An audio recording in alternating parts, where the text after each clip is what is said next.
Welcome to the Bold and Determined Podcast with your man Victor Pride.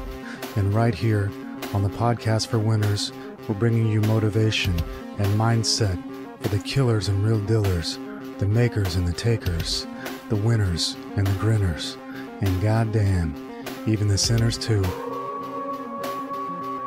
Let's get started.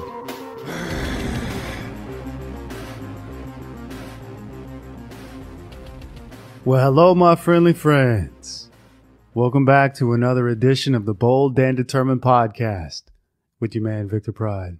I'll tell you what, boys, yesterday I had the best workout I've had in months, and I've got to thank coffee for it. And that's right, coffee. That product I told you was poison and you should not drink. I drank it yesterday, and oh my goodness, was my workout just phenomenal. See, I've been running around recently like a chicken with its head cut off, trying to get some stuff done, trying to get some paperwork done. And yesterday, boy, I was just dog tired. I had no real strong energy, so I ate me some lunch. Obviously, I ate steak. And then after I ate steak, boy, I just fell asleep. I didn't take a nap. I passed out. And I woke up. It was only 2 o'clock in the afternoon. I thought, goodness gracious. So early in the day. So I figured I'd go out. I get me a coffee. I tried to get a little workout in, see if I could do it, and just see what happened. So I went out, got me a nice Americano over ice, sipped it for about an hour, and then I went to the gym. And boy, my energy at the gym was just incredible. And I don't know why. But I just had the best workout I've had in months. Now, what I've typically been doing recently is I've been doing a 10 sets of 10 reps. So a lighter workout,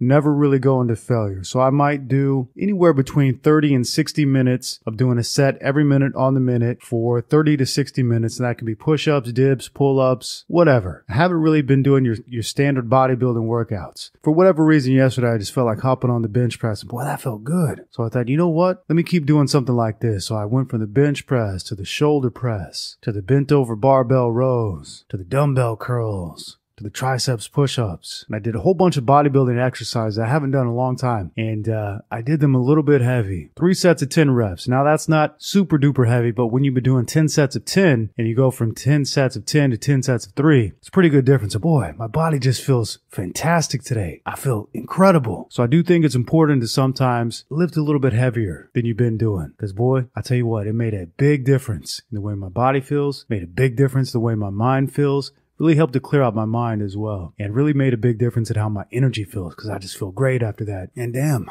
I gotta thank coffee for it. So yeah, I do believe coffee is a poison, and I do believe coffee is a cure for some things. So it's all about how you use it and when you use it. So I've been enjoying coffee sporadically, and when I do drink a whole coffee, ooh, goodness gracious, do I feel it. What do you say we get started on today's questions? Anthony asks, how do you get over feelings for women and stop caring about them? Ooh, it's a great question. And the answer is, the all is mind. Everything is mental. What you think, you become. What you believe, you can achieve. So if you think that little Miss Becky is the number one and only for you, and then she walks away, well, guess what? Gonna take your heart with her. But if you have the understanding in your mind that you are complete and there is nothing outside of you that you need to be complete, and there is no other person on the face of this earth who you must rely on for happiness, when you understand this, when you fundamentally understand this, you don't care when women walk away. When they do walk away, you wave, bye-bye, have a nice life, good luck. You just don't care. And it is important to realize that you don't have a soulmate. You don't have a Mrs. Right. What you do have is a Mrs. Right now. And Mrs., she's good enough. And if she isn't good enough, there are literally 3.5 billion more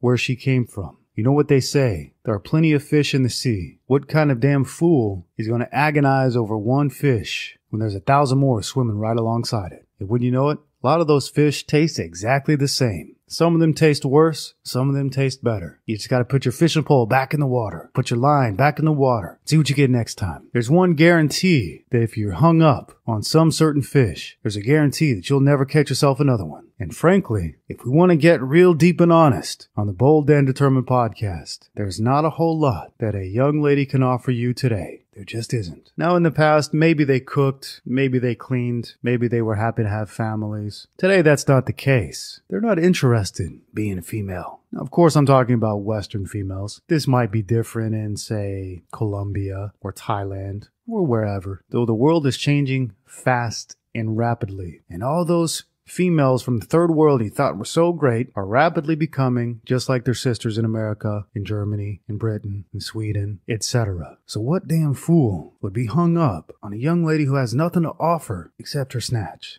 Listen, there are 3 billion snatches in the world. Who gives a good goddamn if one walks away? Who cares? I never cared. I'll tell you what, I was 15 years old when the first girlfriend I had broke up with me. And I watched her walk into school the next day. And I hid behind a pillar so she wouldn't see me. And as I was hiding behind this pillar, I thought, you know what? This is pathetic. I'm never going to go through this again. And I never did. Since that day, when I was 15 years old, and my first girlfriend broke up with me after 3 days, I never, ever again cared if a girl broke up with me. Never cared. Don't care to this day. Will not care tomorrow. Since that day, when ladies pick fights with me, the same thing always happens. I always keep my calm. Never yell. I never get angry. What happens is, they start crying. They start pushing. When they can't push me, they say, "You don't even have any emotions. It's like you're not even human." Yeah, bitch. What do you want? You want me to see me cry? It's not gonna happen. You know why? You don't bring shit to the table. And I'm not gonna marry you. All my life. Never wanted to get married. So we've talked about marriage a lot. We've spoken about the keys to a successful marriage. Well, I tell you what, I haven't seen a lot of them in my lifetime. Have not seen a lot of them. My friends who got married while I was away in Asia, I come back. My friends who were strong and healthy and vibrant, I come back and then they've got dark circles under their eyes because they got married. Or they turn into a hunchback because they got married and had kids. So I've never seen a happily married man who I envy. The word that comes to my mind when I see a married man is yikes. And I know that's a bit of a contradiction because we always talk about the need for a family and bringing life into this world. Well, getting married to some modern bitch and continuing your bloodline, in my mind, those are different things. Completely different things. I don't see a big benefit in getting married. But if you want to live forever, if you want immortality, you've got to bring life into this world because your children are you. So we do find ourselves between a rock and a hard place. Women aren't worth it, but you need them to bring life into this world. So how do you get over feelings for women? Understand what they are and what they bring to the table. Her true value to you is her womb, which you access through her vagina. That's it. That's her value. And to me personally, I never wanted children. I damn sure never wanted to get married. So to me, if they walk away, they walk away. Vaya con Dios, babe. Have a nice life. Because what else would you do? Cry about it? Whine about it? The problem is that today's men are feminized. They act like little girls. So a girl will cry when you leave her. But today's men, and I'm using the word men in air quotes, today's men will even cry when a girl leaves them. And they'll get all sad and depressed, and they'll get a 6-pack of beer, and they'll bury their face and weep and say, "Oh, Becky, why? Becky, why? Oh, you're the one for me. We had something so special." Ah. The fuck out of here with that shit. She's 1 in 3 billion. There's 299.999 billion more where she came from. Find a different one. That's as simple as that. They're not special. They're just people. They're just people. And if you saw the bitch without makeup, you'd help her along when she's walking away. Beauty is a facade. It's fake. It's all about makeup. And today it's all about surgery and makeup. Because when you go to places where the ladies don't wear a lot of makeup, you see what they look like naturally. You see what they actually look like. And there's a delusion in America that the girls in America are prettier than the girls in somewhere else. No, they're not. You just don't see them without makeup. They wear tons and tons of makeup, and it tricks you into thinking they're prettier than they are. I can assure you they're not. All of us have had a girlfriend we met on a night out somewhere. She was all dolled up to the nines. Looked so pretty. 6 months later, she's walking around without makeup, and you think, what the hell? The hell did I do? The hell did I get myself into? So understand, what do they bring to the table? Well, generally nothing. Sex, big fucking deal. Big deal. That's what every female has to offer. All of them. If you think you can only have sex with one lady, you've got what is called a scarcity mindset. In other words, you are a loser. A winner has an abundance mindset and knows that there are 3 billion more pussies in the world. No need to be crying over one. And I'll tell you what, boys. Every time a girl has broken up with me, I've had a new girl that same night. That very night. You know why? Because I've got an abundance mindset. I know there are plenty more where she came from. And I don't care if she walks away. And you know what happens when you don't care if she walks away? She doesn't want to walk away. She wants to stick to you like glue. It even backfires on you because you want her to walk away, but she won't. So damn, you start to even have the opposite problem. They don't go anywhere. They won't leave you alone. Want to nag you constantly, call you on the phone constantly, message you constantly. What are you doing? What are you doing? I want to see you. I miss you. Fuck out of here. So the moral of the story is understand what she has to offer, which is nothing. Let's be real. What does she literally have to offer you? Nothing. There is a mass delusion that having a girlfriend or having a wife will complete you and make you happy and all this kind of stuff. But you know what actually happens? You lose money, you get fat, you get complacent, you get lazy, you start to lose your hair, you start to walk with a hunchback, you get black circles under your eyes. All the happiest men in the world are bachelors, are single. All the happiest men in the world are in monk mode. If you want to get right down to it, now they might have their fun here and there, but they don't commit. For the very simple reason, women don't have much to offer you in the long term. Unless you want a family. Unless you want a family, then her womb is what she has to offer. But if you don't want a family, they've got nothing to offer. All they do is get older and uglier and naggier. So, if you're not going to have children or family, the best thing you can do is just cycle through the young ones. Keep going through the young ones. You'll get older, but they'll stay the same age. And if you are going to get married and have yourself a family, you've got to think about it like a mathematician. You've got to take your emotions out of it. You got to stop being a whiner. You've got to start being a mathematician and put the numbers together. Okay, she's got these genetics. Her parents are like this compared with my genetics, her ability to raise them. Okay, we're going to have a nice, good family. If you marry a girl to start a family because you love her, you've made a huge mistake. Guess what? Love fades. The children you produce are forever. Love fades. If you get married for love, you are a dummy. A dumb dummy. Getting married for a family is a mathematical equation. Pick the right genetics. Pick the right bloodline. Pick the right temperament. Like you're picking a dog at the racetrack. And that's how you choose a female to be your life partner, to build a family with. Love will come in time. True love, real love will come in time. These damn fools who've been with a lady for 6 months or a year and think they love her and think they're always going to love her don't understand. Love fades. What you have is not even love. It is infatuation. It is lust and infatuation, and it will leave you. Ask any married man who's been married longer than 5 years. Ask them honestly, sincerely. Did you make the right choice? Would you do it again? I don't know why it is, but people often tell me the cold, hard, blunt truth. They say to me right to my face, don't ever get married. Don't ever get married. Whatever you do, don't ever get married. And I say to them, yeah, obviously. So again, we are stuck between a rock and a hard place. The meaning of life is to create more life. That's the meaning of life. That's why you're here. To perpetuate your bloodline. To live forever. To experience immortality through your descendants. What does that have to do with getting married? In my mind, not a lot. I think these things are two separate things. And people today do not make the right distinction. They get married for the very wrong reasons. So we can be in love. Oh, we're in love. You're not in love. You're in lust and infatuation. And it will go away.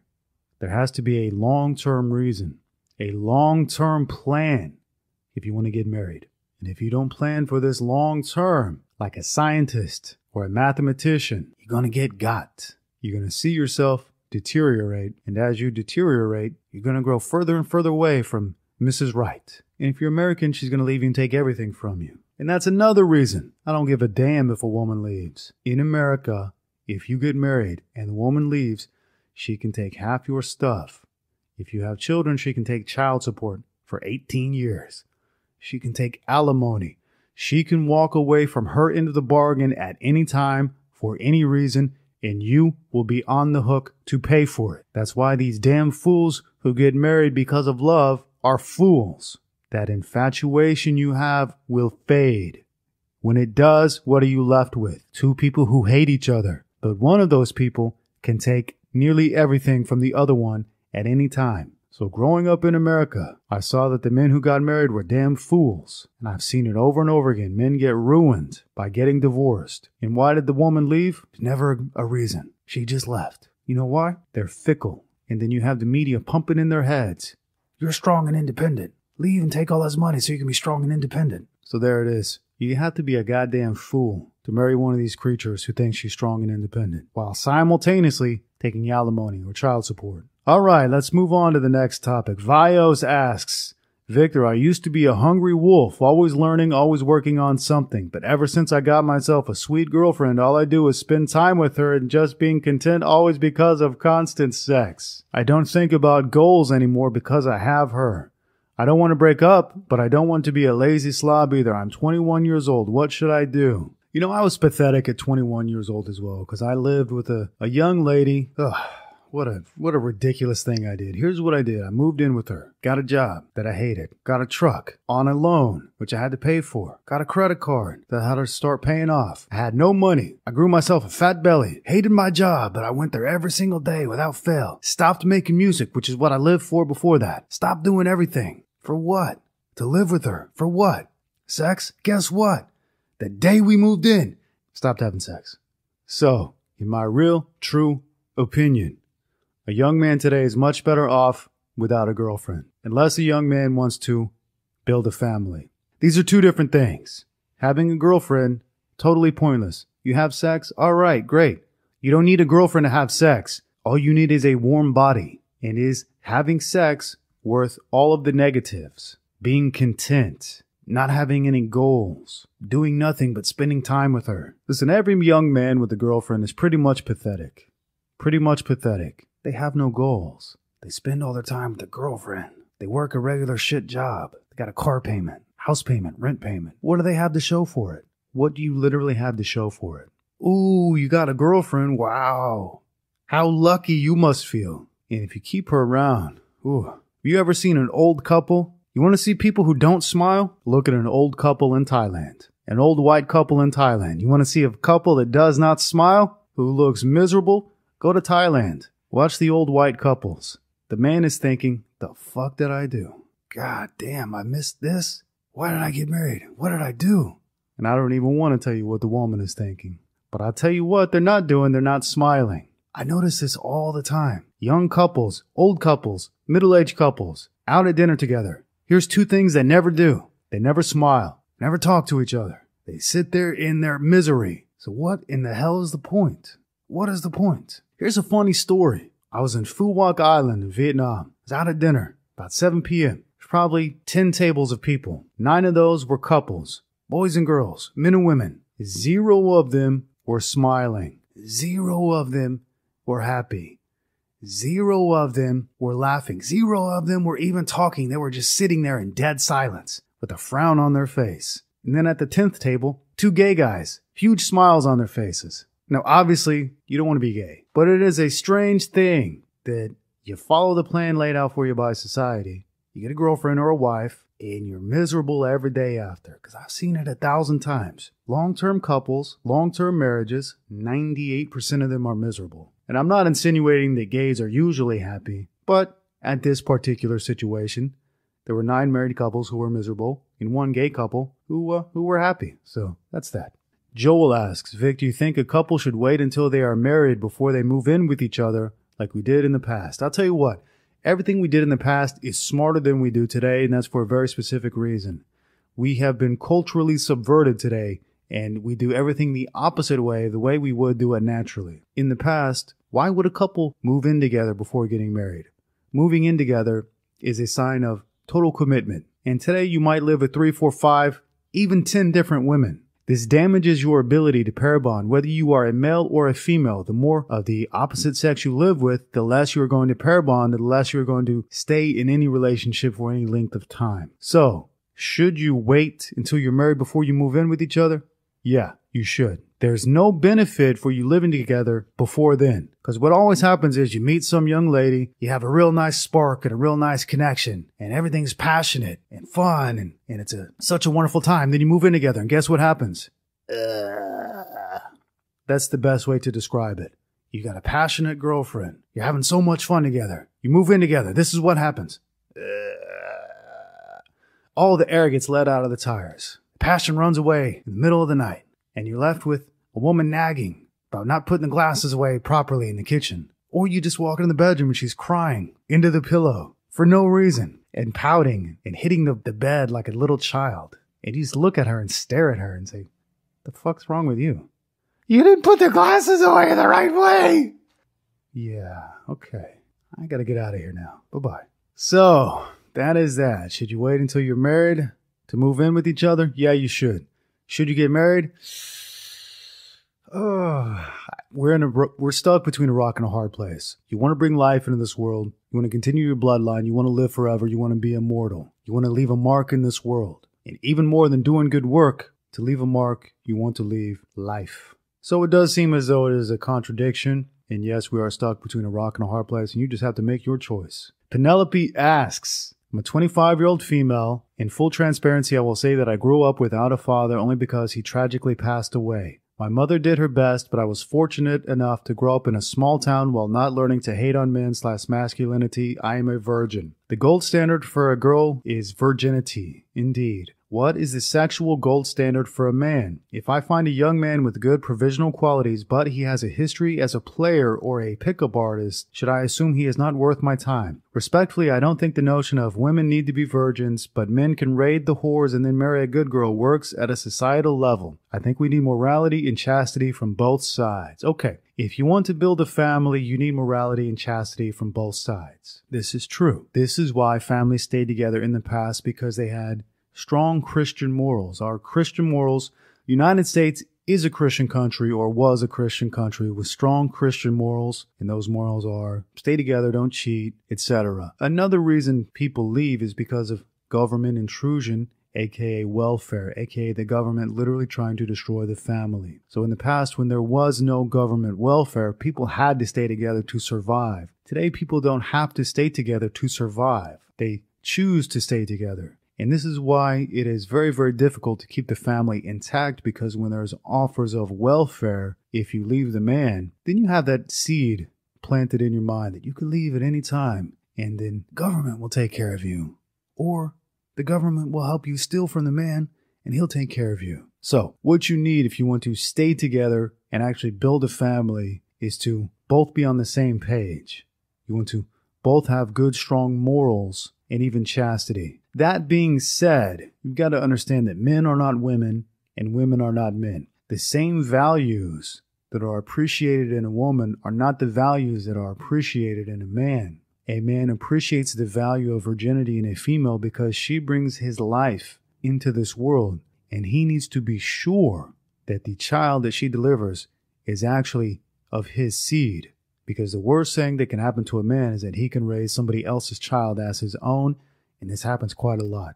I'd say this happens at least 20% of the time, where a man raises a child that is not his own. And I tell you, I see some of these young couples at the coffee shops, and the woman is fairly attractive. She's all right. She's nothing special, but she's not a dog either. And then I see the man, and he's balding, and he's thin, and he's weak like a girl. And I think, is that really the father? Did she really get pregnant by that man?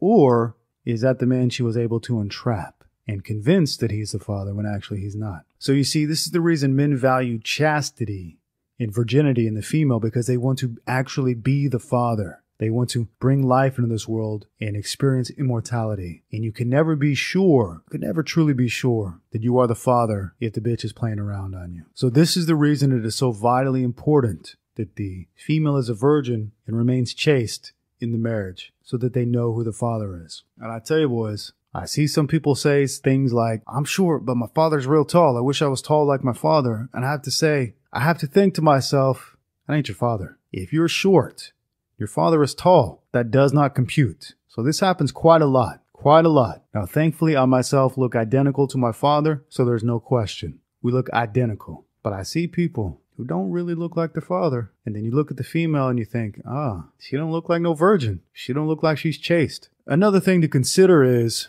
women are not attracted to men who are virgins. Men and women are not equal. They're not the same. They are opposites. So a good quality in a female is to be a virgin, for the reason we just discussed. And when men want to say something mean about a girl, we call her a whore or a slut, meaning she sleeps with a lot of different men.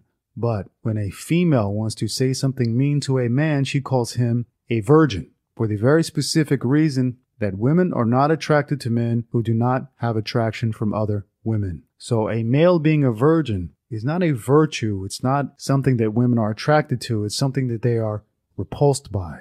That's why when women make fun of men, they call them virgins. When men make fun of women, they call them sluts. It must be said, even though it should be common sense, it is not, because our morals have been totally subverted and flipped upside down. It must be said that men and women are different. They're not the same. They are opposite. The qualities that attract a man to a female, which are chastity and virginity, are qualities in a man that actually repulse women. Women like men who other women like. Women like men with experience. And you could say, well, that's sexist. That's a double standard. Yes, idiot. It is a double standard because men and women are not the same. And it is the fault of nature that you are attracted to men who other women are attracted to. You are attracted to men who can get other women. You are not attracted to men who can't get other women, which is typically what a male virgin is. Now you're going to find some unicorn men who want to save themselves until marriage and just be with one lady. And you probably have the best chance of a nice family choosing that route. But are you actually going to be attracted to that man? That is the real question. And we know that the answer is generally no. Women are not attracted to men who are virgins. That's why they use the word virgin as an insult. You are repulsed by male virgins. The same way men are repulsed by female sluts. That is why you've never ever heard the word virgin used as a compliment to men. Oh girl, you're going to love him. He's a virgin. What? Fuck out of here with that. Just like a man has never heard, oh, your wife is going to be a great wife because she's a slut. No, it doesn't work like that. So men and women are opposite. And the inverse of what is attractive in a female is usually what is attractive in a male. So simple as that. Men and women are different. You probably have the best family if both of you are highly moral, religious, and are only with each other. Then you're probably going to have the best marriage, the best family, etc. So I do agree with you there. Both the male and the female have to be moral and chaste to actually raise a real respectable family. But what does nature have to say? Nature says you're not attracted to men like that. So that's that. RH asks, why do so many Asian women dye their hair blonde or brown when yellowish hair is a total mismatch to their yellowish skin tone? Why aren't they happy with the head of natural black hair? Not only do they dye their hair blonde, go to Asia and you will find something very peculiar.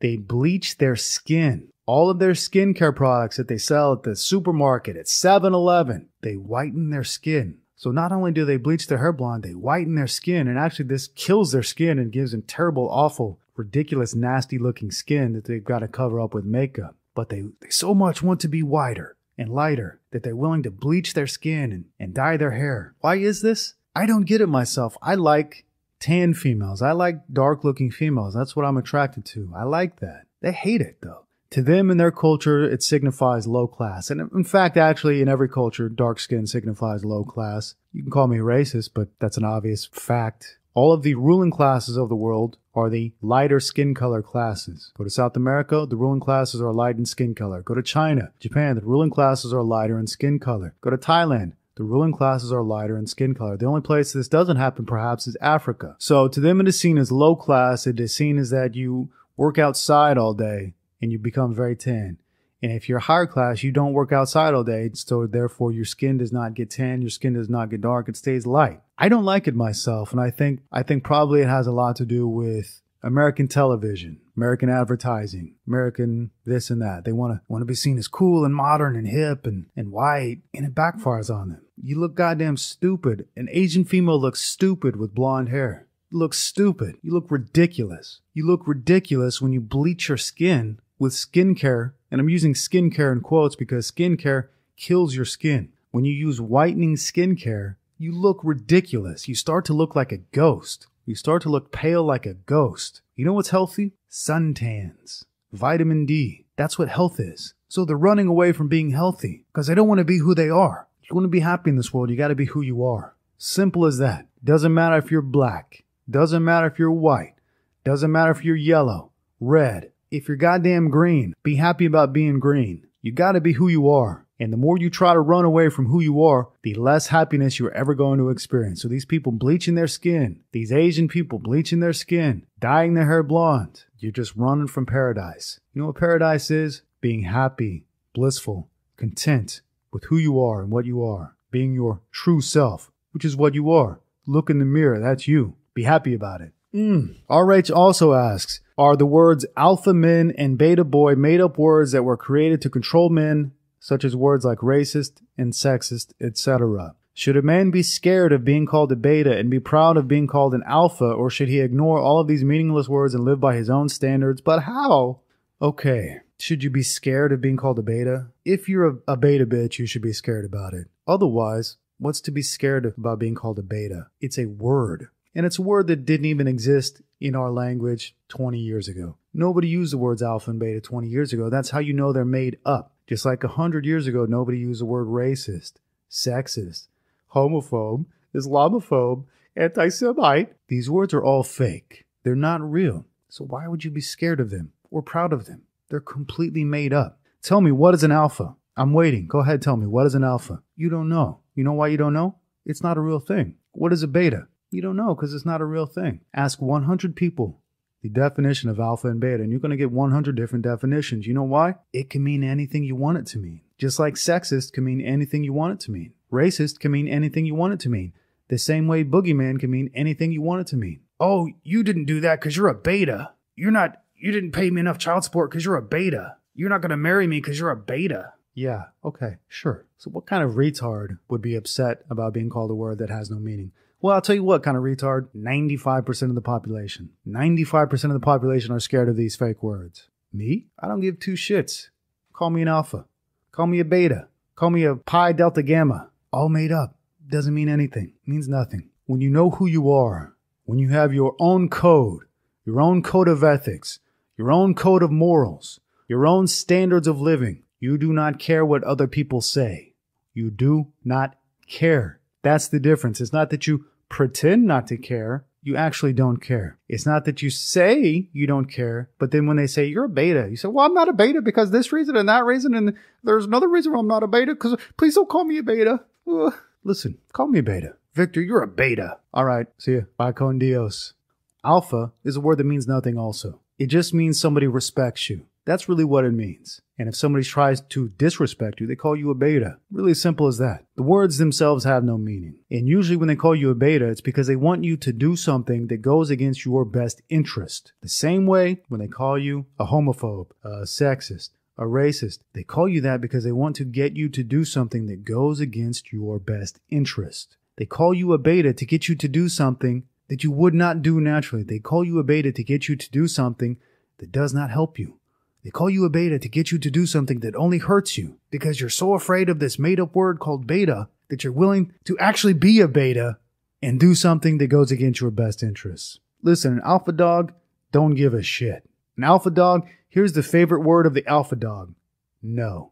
John asks, do you think Christianity creates weak males and bad females? That's a good question. That's a really good question. And the answer is no. I don't think it creates weak males and bad females. I think there are a lot of factors involved in what creates weak males and bad females. 100 years ago, everybody was Christian. I don't think it's right to call them weak and bad. Today, we are far weaker and we are far less Christian. So just judging by what seems to be obvious to me, the fact that today men are very, very weak and females are very, very bad. And most people today maybe they give lip service to being Christian, but they're not really. Some of them are, but a lot are not. And of course, this was a plan from the top down to kill the religion. Listen, a people must have a shared religion. The people of the same culture must have a shared religion. If you kill the religion, you kill the people. You make them bad, you make them weak. And that is what we see has happened. If we look at 150 years ago, everybody was Christian, and we can't say that they were weak.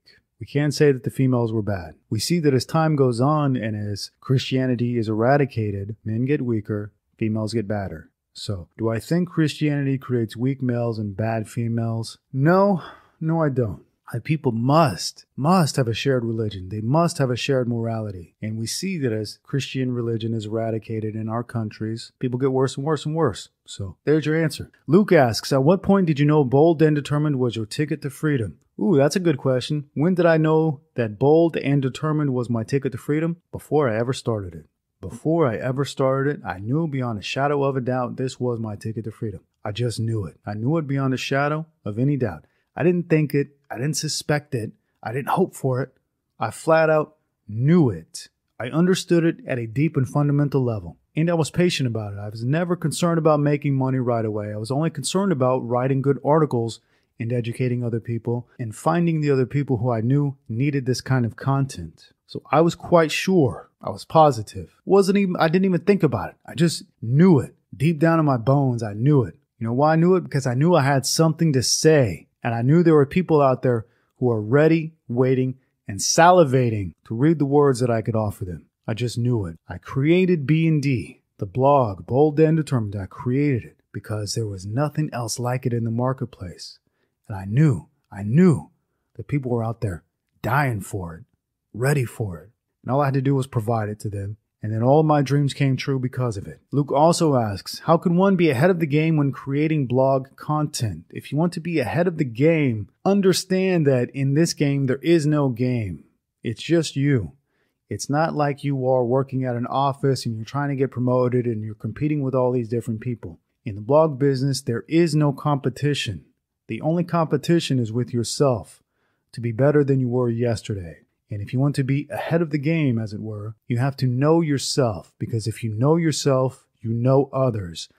People are fundamentally the same. So if you understand yourself, if you understand your own thought process, your own actions, you can relate to a large portion of the world, because everybody basically feels the same on the inside. So if you know yourself, you can reach millions of people because they can relate. Everybody can relate when you speak the truth.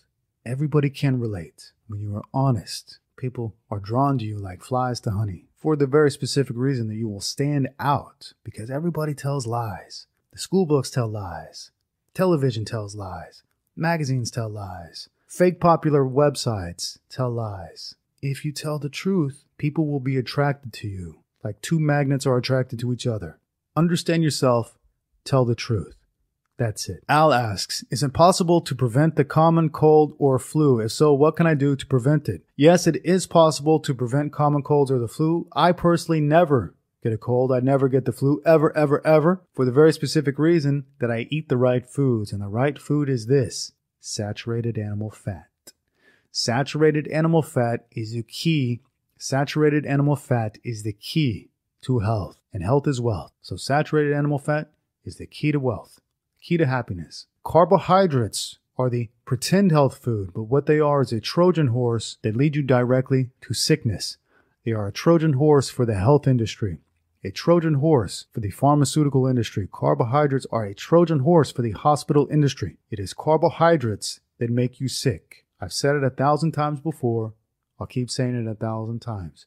These carbohydrate foods, these plant foods we are eating today, do not exist in nature. They are man-made. They are genetically modified and do not provide vitamins. They do not provide health. It is meat that we are meant to eat. Our ancestors lived nearly solely on meat. That is why they were stronger and smarter than us. Yes, that's right.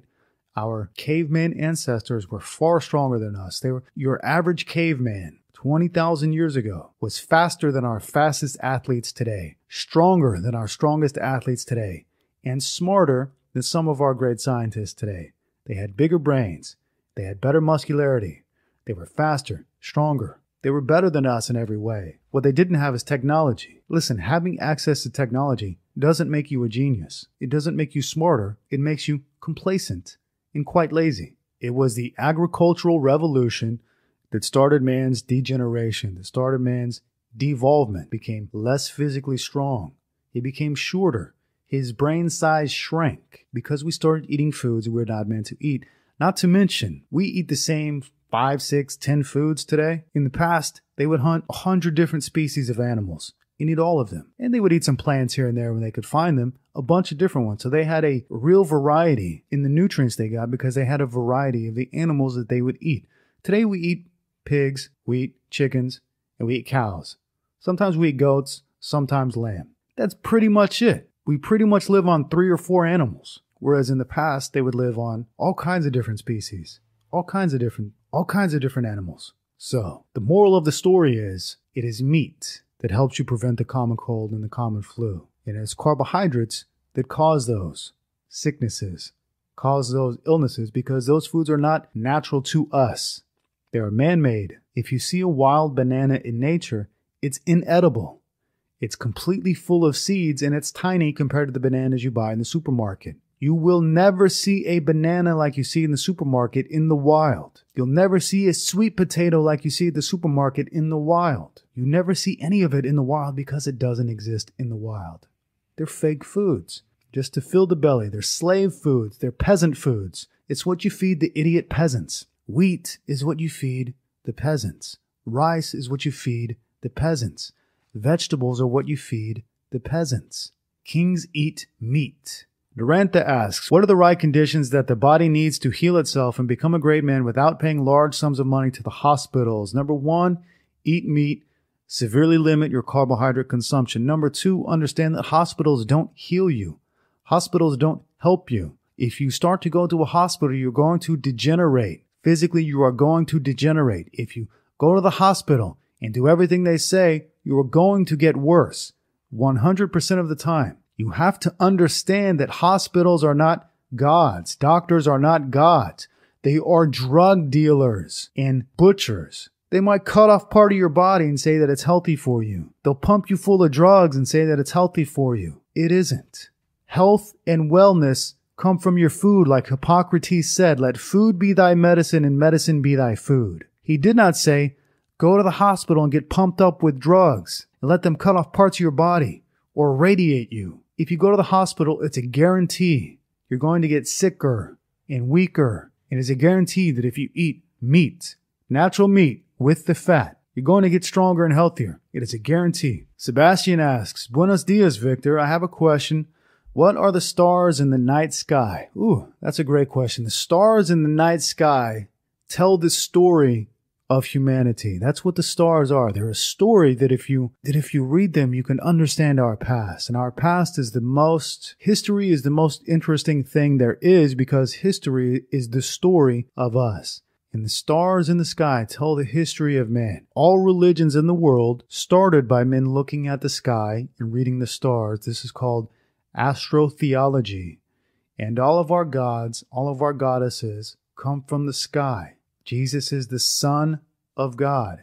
Obviously, that's referring to the sun. So every religious character we have is also represented in the sky somewhere. Remember, as above, so below. So the stars tell the story of us. The stars tell the story of who we are and what we are, and the story of our past. And it is not that the stories we have about Jesus and about Mary Magdalene, it's not that those stories are fake because we read them from the stars. No, those stories are real because we read them in the stars.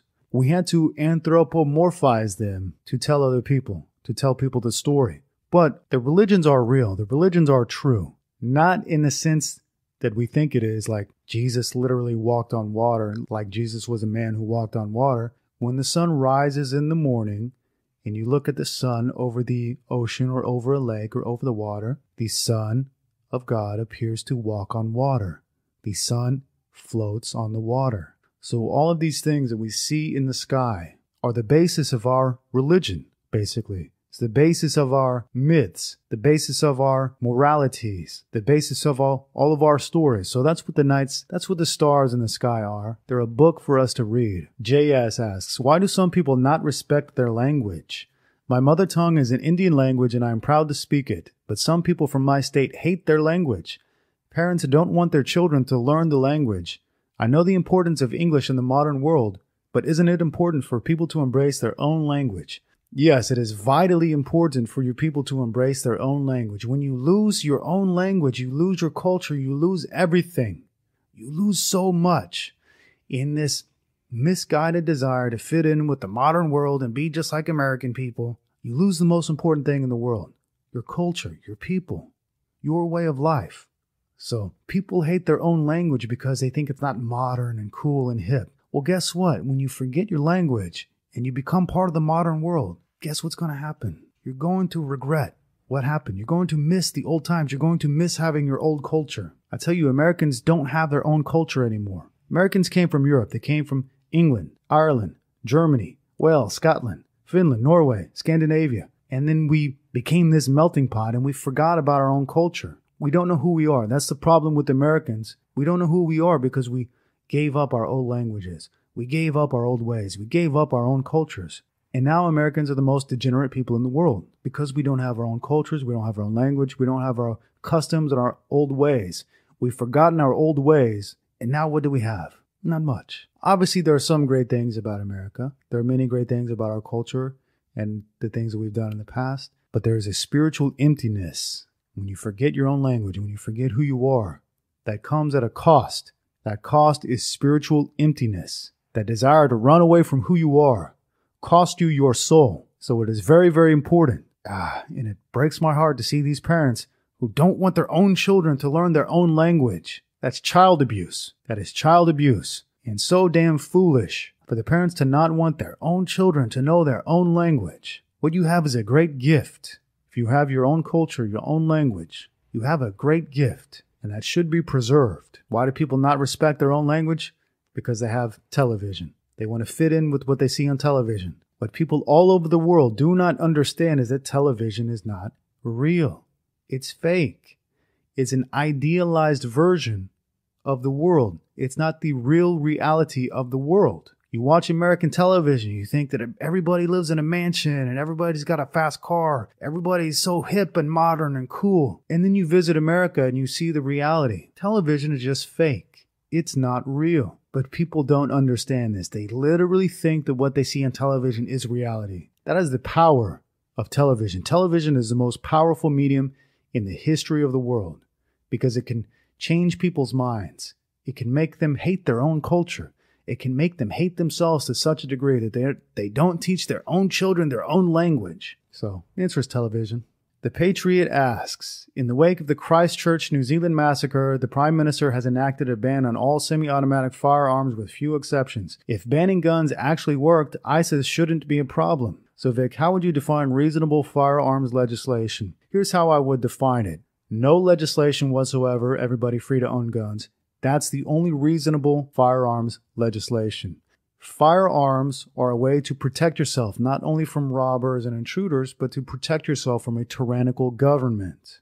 And this Christchurch, New Zealand massacre, 3 days later, they already had legislation pushed through that banned semi-automatic firearms. It's very fishy to me that it was able to happen so fast after this shooting. So, how would I define reasonable firearms legislation? Everybody should own a gun. Everybody should know how to use a gun. Everybody should be trained in how to use a gun, just like in Switzerland. When Switzerland is full of Swiss people, how many mass shootings are there? There are 0. Where do mass shootings happen? In places that are multicultural, in places that are gun prohibited, in anti-gun zones. If everybody owned a gun, there would be no mass shootings. You know why? If anybody tried to shoot you, they'd get shot in the head 15 times before they got their second round off. That's that. Guns should be legal. And like in Switzerland, they should even be mandatory. Nick asks, what do you think about men who are above average testosterone, over 700 Ng over DL, but still need to take antidepressants? Is the solution still more testosterone? Well, here's what I would say. You don't need to take antidepressants. You choose to take antidepressants. And the reason you think you need antidepressants is for the very simple fact that you live in a strange culture. You live in an upside down culture. You live in an upside down world. You're not depressed because of some hormone imbalance in the brain. You're depressed and anxious because you live in crazy land. It is a perfectly normal reaction. Depression is a perfectly normal reaction to the world you live in. So if you want to actually not be depressed, you have to change the world you live in. Taking a pill is never going to literally make you happy because it does not change the circumstances which made you depressed in the first place. You can have all the testosterone in the world, but if you live in a crazy place that is literally designed to make you depressed, and I believe it is literally designed to make you depressed in even more day by day by day, like the frog boiling in a pot, you're going to get more depressed day by day by day by day by day. So it is not you don't have an imbalance in the brain. You don't have a chemical imbalance. You have a perfectly reasonable reaction to the environment you live in. You have a perfectly reasonable reaction to what's happening in the world. That's perfectly rational to be depressed when you look at the state of the world. A pill isn't going to fix that. It might help. Might help in the short term. Might make you feel better. But a pill is not going to fix the environment that you live in. It's not going to fix the causes that caused you to feel depression in the first place. It might make you numb to them. It might help, but it doesn't fix the underlying issues. This is what medicines do. They give you a Band-Aid, but they don't fix the underlying issues. However, is there any possible way that you can fix the underlying issues in this world today? Yeah, probably not. So you're stuck between a rock and a hard place here. And I tell you what, boys, sometimes the grass is greener. Adriano asks, speaking of languages, why is there such a high, incalculable number of languages spoken worldwide? This brings to mind the biblical narrative of the Tower of Babel.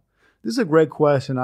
This is a question I wonder so much as well. How are there so many languages in the world? Even people who live so close together have different languages. All the different European languages. Europe is not a big continent. There are so many languages in that continent. To me, it seems like it would take so long to develop your own language. Now, in the Bible, it says that there was once a worldwide language that everybody spoke. Everybody knew the same language. And people tried to build a tower to the heavens so that they could become gods. They could become as their own god. And in reaction to this, God struck down the tower and gave everybody a different language so that people could not communicate with each other. I believe that's the story. And in every story of the Bible, there is the literal story and then there is an allegorical meaning. I don't know what the allegorical meaning of this is, but I know that there is a hidden meaning behind this. Perhaps if you know, let us know, because it's a question that intrigues me so much. How did all these languages come about? How did they come about? Korea and Japan are so close to each other.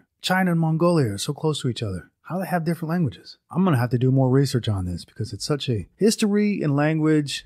It's the funnest topic in the world because history is just the story of us. And we all want to know where we came from, how we got here, and where we're going. Zane asks, does free will exist or are our fates predetermined by the Tao? I ask because while you and I are men of truth, the vast majority of people are not and never will be, despite the fact that they could exercise their free will at any moment. Is free will an illusion or something many are just incapable of? This would explain why many billions of people seem to be one-dimensional zombies, cattle to the slaughter, while a tiny majority actually have the ability to exercise free will. What are your thoughts? That's a great question. We could probably do an entire episode on this. Regarding free will, do we have free will? Yes, we do. But how strong is your will? Power is a game of will. Whoever has the strongest will wins. Whoever has the will to power wins. And the person with the stronger will can impose their will on somebody else. This is what it's about. This is what war is about. It's about imposing your will, conquering another people. So the people with the strongest will, the biggest amount of willpower, have conquered the average person. And then the average person does not have their own will anymore. They are under the will of the conqueror. This is why most people are not men of truth. They are liars because they have been conquered and they cannot speak the truth. They are no longer free to speak the truth because they are a conquered people. Conquered people cannot speak the truth. A few of us have such strong willpower that we have not been conquered, and we are the outliers. There's very few of us, very few people who have the nuts and the guts to speak the truth. So we do all have free will, but how strong is your will? And what if your will is to be a slave? What if your will is to willingly be deceived? How do you know that everybody wants to be a conqueror? Maybe most people in the world choose to be the conquered. They will to be the cattle because they don't want to think. They don't want to act. They want to be told what to do. There are many stories also that man was created as a slave race. Now, I don't know the truth about this, but it is interesting to look at because there are so many stories that say man was created, he was mixed, the natural earth man was mixed with the blood of some other race and put together and created as a slave race. And when I look at people, it makes sense because most people are in fact slaves, and most of them, if they have free will, they've decided to give it up. Now, on the other hand, you could just say that destiny controls everything, and it is my destiny to have a big will, and I had nothing to do with it because I've always been the same. Since I was a little child, I've always been the same. I was never a slave like everybody else, and I believed everything they believed. Ever since I was a little kid, I knew what they did was wrong. I knew it. I knew I never wanted to be like them. And in fact, it's not that I never wanted to be like them. I knew that I was never like them in the first place. I knew that I was different from all people in the world from a very young age. From the time I can remember, I knew I was not like these people. I knew I was not like these cattle. So was that free will or is that destiny? Did fate choose for me? Hey, you never know. Benjamin asks, Uncle Vic, what's the story with Hollywood and the music industry? The story with the Hollywood and the music industry is that you don't want to be part of it. let me just put it like that. You don't want to be part of it. To get where the most famous people in the world got requires you to sell your soul. And when you sell your soul, bad things happen to you. And I'm not saying this lightly. You really don't want to be involved with that because there's a lot of nasty things you have to do if you want to get to where a lot of the top pop stars get to. And a lot of them were groomed from childhood to be in those positions. So if you think you're going to go to Hollywood and become a real big actor and become real super famous and rich, I got news for you. It's almost certainly not going to happen for you for the very specific reason that a lot of these people are chosen long before you ever hear of them. And every year people go to Hollywood thinking they're going to be a movie star or they're going to be a pop star. And then they learn the reality. And for every 1,000 that go, 999 return. So that's all I want to say about the industry at this moment. Just understand that you really do have to sell your soul. And I'm being literal. Ismail asks, hello, my man. I want to thank you for your inspiring work. My question is, what is the best way to overcome gambling addiction forever? The best way to overcome gambling addiction is to understand that it is a psychological obsession, a psychological compulsion.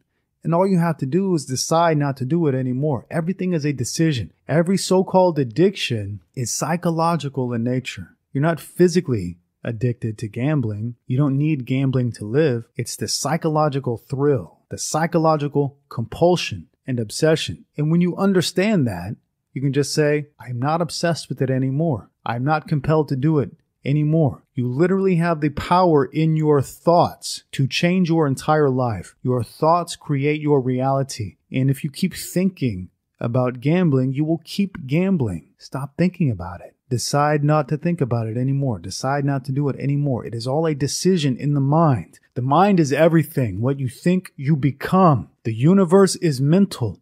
All is mind. Be stronger than the compulsion, and the compulsion will vanish. Swedish Iceman asks, do you analyze and figure out answers for the podcast questions, or do you answer them on the spot? Okay, that's a great question. What I do is I look at all of the questions that come in as they come in, and as they come in, I think about them. And then at night, I lie awake in bed and I do the podcast in my head. I've got these great monologues going through my head every single night. And then when it comes time to actually record the podcast, I forget about everything I thought about in my head and I make up answers on the spot. So the real answer is the best podcasts happen inside of my head. I wish you could just jump inside my head and listen to my podcast at night in my head, because then you would get the best podcast ever. When I actually turn on the microphone and start to record, damn, I forget everything I thought about before and I just make up answers on the spot. So that's the answer. I think about the answers a lot. And then when I actually go to do the podcast, I forget about everything I thought about and I just talk a bunch of bullshit. Mike Wolf asks, do you know what ancient supplements our ancestors used? I'm Greek and I've read that Hercules would drink blood before competing. Any ideas? Well, yeah, you got it right there. The athletes and the warriors and the fighters, they would drink blood before battle. And not only that, some of the athletes would actually eat raw testicles before battle or before some sporting event to increase their testosterone. That was their prehistoric version of steroids, is raw testicles and raw blood.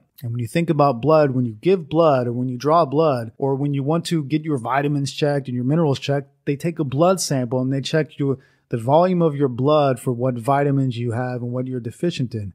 So we know that the blood is full of vitamins, very full of vitamins. It's like a natural multivitamin. Like the Bible says, the blood is the life. So when you ingest this pig's blood or cow blood or whatever blood, you drink the blood, you get stronger because you're getting all these vitamins. The same is true with eating, say, raw testicles. You are eating what produces testosterone. You're eating it raw. You're not killing it with fire, so you're getting all the benefits of eating that raw. So the ancient supplements they used were raw blood, raw testicles. They would eat raw meats, and then everything you see in the forest.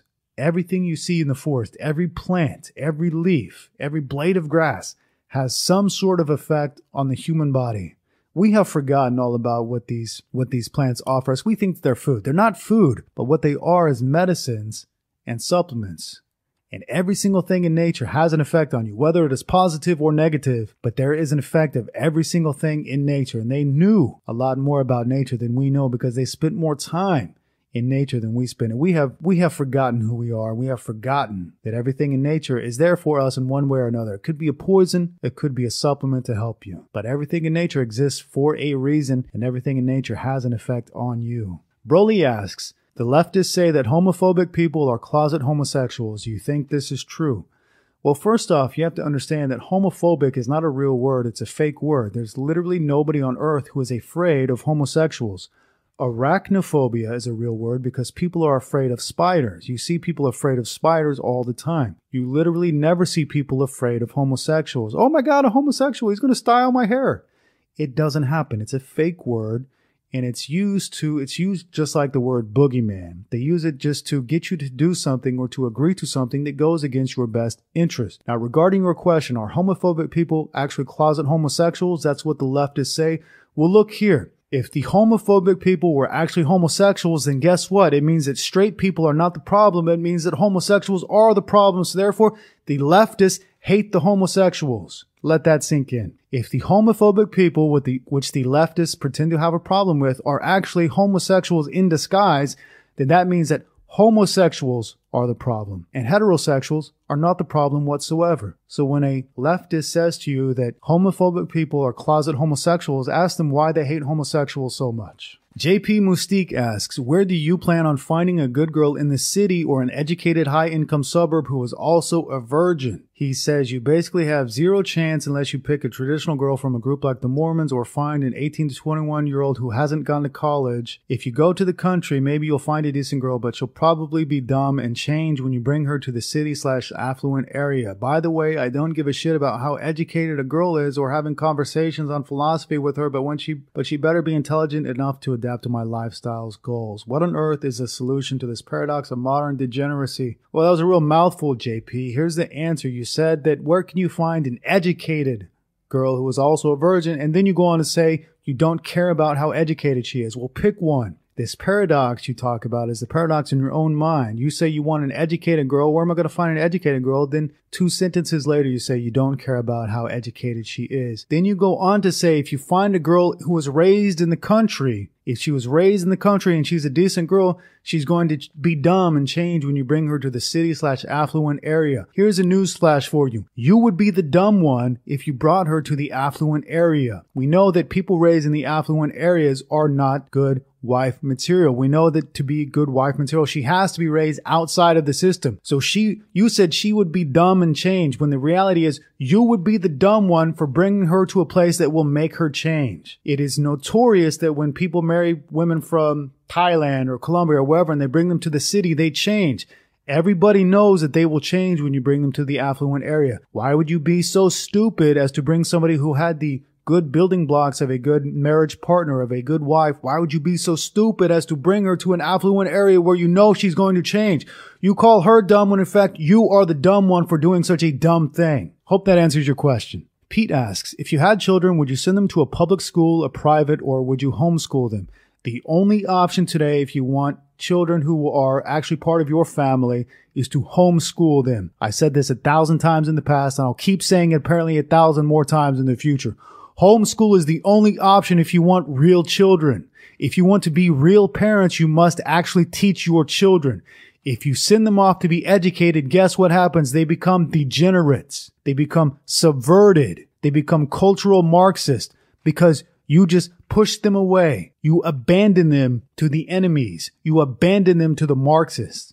You abandon them to the cultural subverters. You orphan them at a young age when you send them to public school or private school.